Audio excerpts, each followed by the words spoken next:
ஒரே வருத்தமா இருக்குடா எனக்கு. ஏன் என்னடி ஆச்சு? இல்ல இன்னைக்கு மெட்டிஒலி எனக்கு எபிசோட் பார்த்து எனக்கு பாவம் லீலா அப்படின்னு அப்படி ஒரு பைத்தியக்கார சைக்கோவான ஒரு ஹஸ்பண்ட் கிடைக்கணுமா அப்படின்னு வருத்தமாயிடுச்சு. யாருடி லீலா? லீலா வந்து சரோவோட தங்கச்சிடா. ஓ, அந்த 5 பொண்ணுங்கள்ல ஒரு பொண்ணா? ஓகே. இப்படி ஒரு சைக்கோவான புருஷனை வந்து அவளுக்கு கட்டி வச்சிட்டாங்களே அப்படின்னு நினைக்கும் போது எனக்கு வருத்தமா இருக்கு. ஆக்சுவலி செல்வத்தை தான் வந்து லீலா வந்து லவ் பண்ணும். ஓ, போன எபிசோட்ல பேசியிருந்தோம் அந்த செல்வம் கேரக்டர் லவ் பண்ணும். சரி. ஆனா என்ன ஆச்சு, இதுங்க வந்து அவங்க அம்மா ஒத்துக்க மாட்டாங்க அப்படி இப்படின்னு சொல்லி லீலாக்கு வந்து வந்த வரனையும் வந்து அவங்க மாமியாருக்கு எடுத்து விட்டுரும், ராஜுக்கு எடுத்து விட்டுரும். அதனால வேற வழியே இல்லாம வந்து ரவியை வந்து கல்யாணம் பண்ணி வச்சிருவாங்க. Arrange marriage. சரி, அந்த அளவுக்கு சைக்கோ? ஐயோ ரொம்ப சைக்கோட. ஆக்சுவலி என்ன விஷயம்னா, சரோவும் அவங்க வீட்டுக்காரரும் தண்ணி கொடுத்துன்னு இருப்பாங்க. ஓகே, போஸ் இல்ல, ஐயோ நீ வேற புடுங்குற குட்டியை தெரியலையே. சரோவோட வீட்டுக்காரர் வந்து மாணிக்கம், ராஜத்தோட ஃபர்ஸ்ட் பையன். அவங்க 2 பேரும் ஒரு காம்பவுண்ட் வீட்ல தண்ணி கொடுத்துன்னு இருப்பாங்க.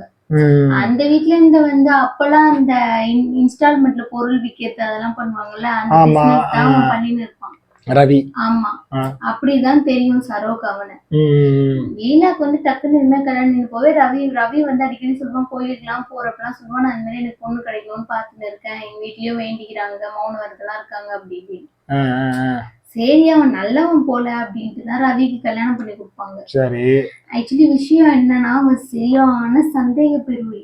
ரொம்ப சந்தேகப்படுறவன்னு வச்சுக்கோயேன். பூ கூட நிறைய வச்சுக்க கூடாது, தலையில நகை நிறைய போட்டுக்க கூடாது, கொஞ்சம் தான் போட்டுக்கணும். அந்த மாதிரி எல்லாம் என்னமோ பொண்டாட்டிக்கு ஆசையா அவன் மிக்சி கிரைண்டர் எல்லாம் வாங்கி வைக்கிறான்னு தப்பா நினைச்சு சரோ வந்து அவன் நல்லவன் நினைச்சிருவா. கடைசியில பார்த்தா அவனுக்கு வந்து ஏற்கனவே கல்யாணம் ஆகி அந்த ஒய்ஃப் வந்து இறந்து போயிட்டு இருக்கும், கொளுத்தின் செத்துரும் புத்தியால. ஆமா, அது வந்து இறந்து போனது எல்லாத்தையுமே மறைச்சிருவாங்க.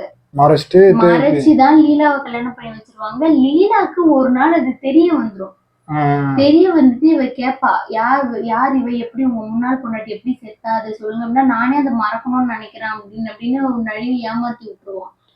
அதுக்கப்புறம் வந்து ஒரு நாள் வீட்டுல வந்து பாக்கும்போதுதான் சொல்லுவான் எல்லார்கிட்டயும், இந்த மாதிரி ஒரு லைஃப் எனக்கு ஏற்கனவே இருந்துச்சு, அவங்க இறந்துட்டாங்க. அப்பதான் வந்து கேட்பாங்க, நீங்க சந்தேகப்படுறதுனால தானே அந்த முன்னாள் ஒய்ஃப் இறந்துட்டாங்க, அப்ப நீங்க இப்ப லீலாவையும் சந்தேகப்படுறீங்க. செல்வத்தை வச்சு இவன் சந்தேகப்படுவான். ஓகே ஓகே, லவ் பண்றான். ஆமா, அப்படி வச்சு சந்தேகப்பட்டு பாவம் அவ நின்னா குத்தம், நடந்தா குத்தம். எதுவும் மாமனார் கிட்ட பேசினா கூட ஏன் பொண்டாட்டி அவ நீ ஏன் சப்போர்ட் பண்ற அப்படின்னு அவங்க அப்பாவே அவன் திட்டுவான். எல்லாரும் இப்ப அவங்க அப்பா அம்மா எங்கன்னா கோயிலுக்கு போயிருக்காங்க, வெளியே போயிருக்காங்கன்னா இவ வீட்டுல தனியா இருப்பாள்ல, செவிலியர் குச்சி வந்து வேவு பார்ப்பான். யார் ஒண்ணா இருக்காளான்னு. ஆமா, வீட்டுக்குள்ள இருக்காளா, அங்க வெளியே பசங்க கிரிக்கெட் ஷெட்டில் காக்லாம் விளையாடுறங்கன்னு வச்சுக்கோயேன், அங்க யாருன்னா இவ பாக்குறாளா, வேடிக்கை பாக்குறாளா, பேசுறாளா அப்படின்லாம் பாப்பான். மோசமான தாய் வழியா இருப்பான் போலயே. பால் பாக்கெட்டு போறவங்க கிட்ட கூட ஏன் பொண்டாட்டிட்ட நீ ஏன்டா பேசுற அப்படின்னு கேட்டா அவனை போட்டு அடின்னு வச்சுட்டு பால் பாக்கெட் போறது நிறுத்திடுவான். வாசல்ல போய் பால் எடுத்துட்டு வாமான்னு அவங்க மாமியார் சொன்னா கூட அவளையே வாசல் வரைக்கும் தனியா அனுப்புற, போய் எடுக்க வேண்டியது தானே. ஒரு நாள் என்னாவும் வேஸ்ட் பேப்பர் எல்லாம் எடுத்துட்டு போறவன் வந்து வாசல், அம்மா இந்த மாதிரி பேப்பர் எல்லாம் தான் நிறைய கொடுங்க அப்படின்னா, சரிப்பா அப்படி இப்படின்னு பேசிடுவோம். இவ வந்து அவதான் பேசுறா, லீலா தான் பேசுறான்னு நினைச்சுன்னு வேக வேகமா போவான் கோவத்துல. பார்த்தா அவங்க அம்மா பேசிருப்பாங்க, இவ கம்முன்னு உட்காந்து புக்கு படிச்சுன்னு இருப்பா. அப்ப அவன் சொல்லுவான், லீலா பத்தியா நீ குட்கலா இந்த மாதிரி உட்காந்து புக்கு படிக்கிறல, இதுதான் உனக்கு நல்லது, வா வெளியே போலாம் அப்படின்னு கூப்பிடுவான். வேணாம், அங்க வெளியே போய் யாருன்னா என்ன பாப்பாங்க, இல்லைன்னா நான் பாக்குற இடத்துல யாருன்னா ஆம்பளைங்க வருவாங்க, அது உங்களுக்கு கோவம் எதுக்கு, அதுக்கு 4 செவத்துக்குள்ள உட்காந்து புக்கே படிக்கலாம், வேணா புக்கு கூட பாருங்க, இதுல எந்த ஆம்பளை படமும் இல்லை அப்படின்னு காட்டுவா, கலாச்சி விட்டுருவான். ஆமா, சோ அந்த அளவுக்கு வந்து ஒரு சைக்கோவான கேரக்டர். கொஞ்சம் கூட மதிக்கவே மாட்டான்டா, அவன் மாமனாரை மதிக்க மாட்டான், அவங்க அம்மா அப்பாவை மதிக்க மாட்டான், யாரையும் மதிக்க மாட்டான். அவன் இஷ்டத்துக்கு பேசுவான், அவன் இஷ்டத்துக்கு வாயில வரதுதான் சொல்லுவான். நேற்று எபிசோடு என்னாச்சு, அவனுக்கு கரண்ட் ஷாக் அடிச்சு ஒரு கையும் காலும் வந்து இதாயிடுச்சு, விழுந்துருச்சு, விளங்காம போயிடுச்சு. அவனுக்கு அப்போ கூட திருந்த மாட்டான்டா. திரும்ப சொல்லுவான், இவனுக்கு ஒரு வேலை ஏற்பாடு பண்ணி கொடுப்பான் செல்வம். சரி இவன் வேலைக்கு போட்டோம் அப்படின்னு சொல்லிட்டு, அத கூட அவன் என்ன சொல்லுவான், ஏன் முன்னாடி நீ யார வேலை ரெடி பண்ணி கொடுக்கறதுக்கு, அவனுக்கு. ஐயோ இதுக்கு மேல அவன் ஆட்டம் என்னால தாங்க முடியாது அப்படின்னு அப்படி கை கால் விழுந்திருக்கும் போது கூட அவனுக்கு ஷாக் அடிச்சுச்சுன்னா எப்படி அடிச்சுது? அவன் என்ன பண்ணுவான், இங்க வேலைக்கு போறப்ப கிளம்புவாடா கார்த்தி, ஆ, வேணும்னே வந்து எமர்ஷன் ஹீட்டர் இருக்குல்ல ஆமா அதை போட்டு கை விட்டுருவா, ஷாக் வச்சிரும். வேணுங்க பண்ணிப்பானா? ஆக்சுவலி ஃபர்ஸ்ட் வந்து ஷாக் அடிச்ச மாதிரி நடிச்சு மயங்கி விழுவான். ம் லீலா என்ன பண்ணுவா, வாங்க செல்வம் அப்படின்னு கூப்பிட்டோன்னே என்னது அவனா அப்படின்னு ஏந்து வந்து பாப்பா, பார்த்தா யாருமே இருக்க மாட்டாங்க. ஏன்டா இப்படி ஒரு கெட்ட புத்தி உனக்கு அப்படின்னு அவங்க அப்பா திட்டுவாரு. சீ கடைசியில பார்த்தா அந்த கோவத்தோடய போய் சுவிட்ச் போட்டு அப்படியே தண்ணியில கை விட்டுருவான், உண்மையாவே ஷாக் அடிச்சிரும்.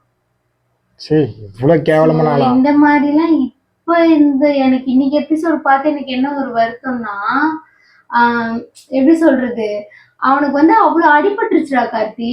ம். அப்போ கூட அவன் வந்து என் பொண்டாட்டி என்னை எப்படிலாம் வந்து டார்ச்சர் பண்ண போறாளோ அப்படின்னு நினைச்சு வருத்தப்படுறேனே தவிர்த்து அவன் அப்ப கூட திருந்தல. சோ ம். இப்படி ஒரு சைக்கோவான புருஷனா நின்னா குத்தம், நடந்தா குத்தம், வீட்டுக்குள்ள எதிர்குச்சி வேவு பார்க்கறது அப்படிலாம் கூட இருப்பாங்களா அப்படின்னு எனக்கு ஆச்சரியமா இருக்குடா. ஏன்டி இவ்வளவு பண்ணையா சந்தேகம்? அவன ஏதோ குழந்தைங்க இல்லையா? குழந்தைங்க எல்லாம் அவனுக்கு ரெண்டுமே அவன் வந்து அவன் ஒய்ஃப் மாசமா லீலா மாசமா இருக்கும்போது கூட ம். ஆம்பளை புள்ளதான் பிறக்கணும், ஆம்பளை புள்ளதான் பிறக்கணும் அப்படின்னு கேட்டா பொம்பளை புள்ள பிறந்தா வளர்க்கறது ரொம்ப கஷ்டம் அப்படின்மா. ஆ, ஆனா அவனுக்கு ட்வின்ஸ் பிறக்கும். ஆம்பளை புள்ள. ஆஹா, ட்வின்ஸுமே பொண்ணு, ரெண்டுமே பொண்ணா பிறக்கும் அவனுக்கு. ஐயோ அத கூட பார்க்க மாட்டான். ம் குழந்தைங்க பிறந்து மூஞ்ச கூட பார்க்க மாட்டான், ஒரு மாசம் கழிச்சுதான் பார்ப்பான். சீ பார்க்க கூட மாட்டான், பேச மாட்டான். இவ்வளவு ஒஸ்டான கேரக்டரா? இதுங்களுக்கு எல்லாம் செய்யணுமா அப்படி இப்படின்னு சலிச்சுனே, பால் பவுடர் கூட சலிச்சுனே வாங்கி கொடுப்பான். ரொம்ப வந்து எப்படி சொல்றது, இதுவான கேரக்டர். ஆக்சுவலி அவன் நடந்துக்கிறது எல்லாமே எப்படி சொல்றது, அவனோட முன்னாடி எக்ஸ்பீரியன்ஸ் அப்படி. ஏன்னா அவனும் நல்லவனாதான் இருந்தான். ம். அந்த வெளி உலகத்துல இருக்கவங்க எல்லாம் வந்து ஒய்ஃப் சந்தேகப்பட்டு இது பண்றதெல்லாம் பார்த்து பார்த்து அவனுக்கும் அந்த மாதிரி ஒரு எண்ணம் வந்துடும். ஓ சோ அந்த மாதிரி எண்ணம் வந்து அவன் அந்த மாதிரி ஆயிடுவான். அவன் பொண்டாட்டி செத்தும் அவன் திருந்தல, இன்னொரு பொண்டாட்டியும் போட்டு அவன் நல்லா பாடா படுத்துறான். அவன் எந்த எபிசோட்ல தான் திருந்துவானோ அப்படின்னு நான் யோசிச்சு பார்த்துன்னு இருக்கேன், இப்படி கூட இருப்பாங்களா அப்படின்னு. ஐயோ So, இப்படி ஒரு சைக்கோ கேரக்டர் நீ வேணா பாரு, உனக்கு தெரியும். பாக்குறேன், பார்த்துன்னு தான் இருக்கிறேன். ஆமா. 2-3 நல்ல கேரக்டர்ஸ பார்த்தேன். Yes. இப்பதான் இந்த மாதிரி சைக்கோ கேரக்டர் இல்லாம உள்ள இருக்கான்னு இந்த நாடகத்துல தெரியுது. ஆமா, சைக்கோ கேரக்டர்ஸ்லாம் இருக்கு. அண்ட் நாளைக்கு இது மாதிரி ஒரு சூப்பரான நெக்ஸ்ட் கேரக்டர்ல மீட் பண்ணலாம். அண்ட் உங்களுக்கு வந்து ரவி பத்தி பேசினால என்ன தோணும் அப்படின்றத கமெண்ட் செக்ஷன்ல சொல்லுங்க. எனக்கு அவனை பார்த்தாலே எனக்கு கோவம் தான் வந்து சரி கொண்டு வந்து தோணுது. நானும் வீடியோ பாக்குறேன், எஸ்.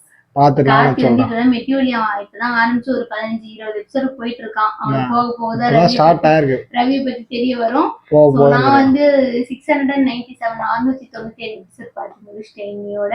ஸோ அடுத்த எபிசோட்ல பார்க்கலாம். அண்ட் நெக்ஸ்ட் யாரை பத்தி பேசலாம் அப்படின்றத நம்ம கமெண்ட்ல சொல்லுங்க. ஓகே, பாய்.